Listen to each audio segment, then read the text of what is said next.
Phosphor Dot fans, Earl at thelogbook.com here to play some pole position on the Atari 2600.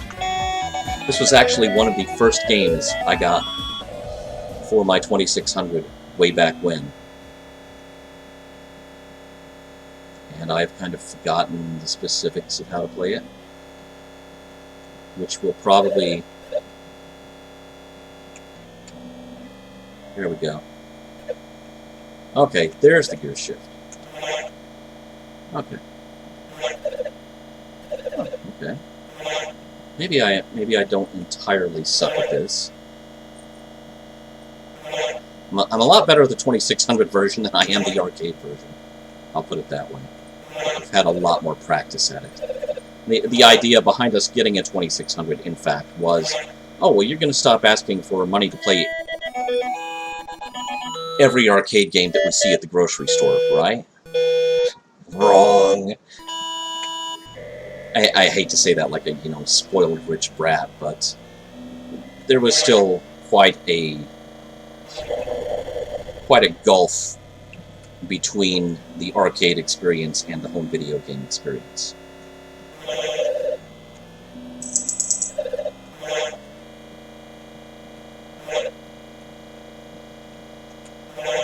You don't.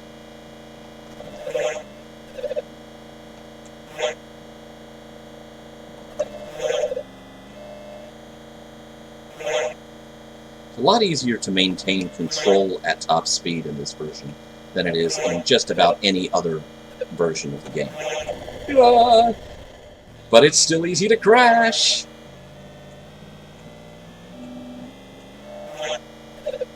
It's always easy to crash. Alright. Extended.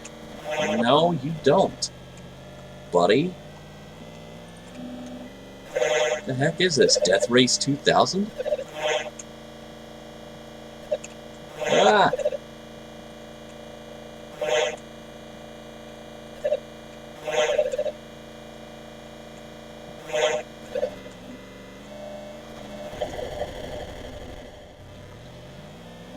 Now, the thing about pole position for the 2600 is that one of the first things I ever saw running on the 2600. I don't remember if I played it or if I just watched it.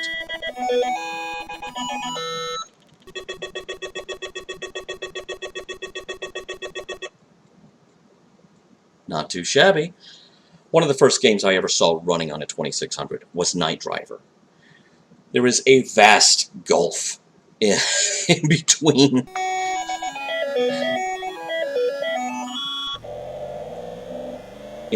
the that game and this game.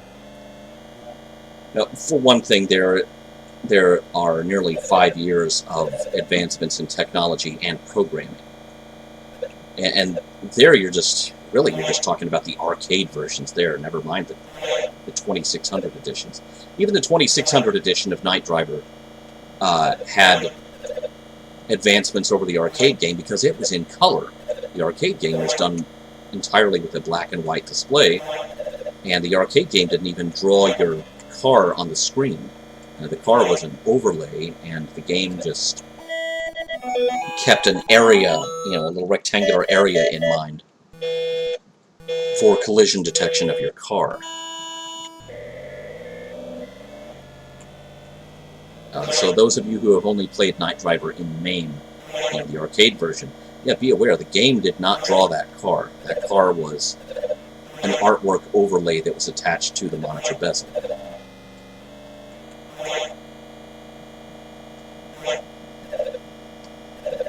Ah!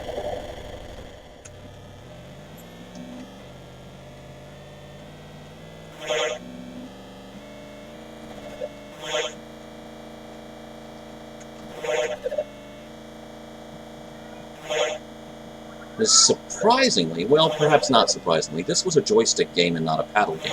Night Driver was a paddle game. Woo! But this game also had one more control to contend with, gear shift, than Night Driver did. Puck says hello, by the way.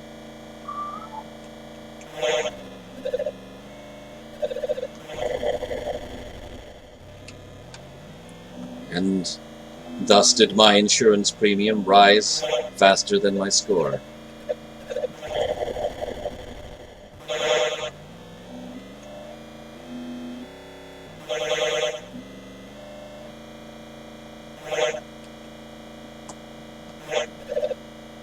So I remember getting pole position for the 2600 with the console, same time as the console, which, if I remember correctly, at that point the console itself came with both Combat and Pac-Man as pack-in games. It came with 2 games for a while, and I'm pretty sure those were the games. But the games that my family bought alongside the 2600 when we finally did adopt that machine were Jungle Hunt, Jungle Hunt, Kangaroo, and Pole Position, all of which had just come out. So I guess it probably, yeah, it would have had to have been 1983, because the copyright date that just flashed by was 1983. The arcade game of Pole Position was 1982, and I hear a cat who has found a paper sack, a paper grocery sack. Gotta be the happiest cat in the world. So there you have it, Pole Position on the Atari 2600. Still a lot of fun after all these years. I'm glad I haven't completely lost my touch.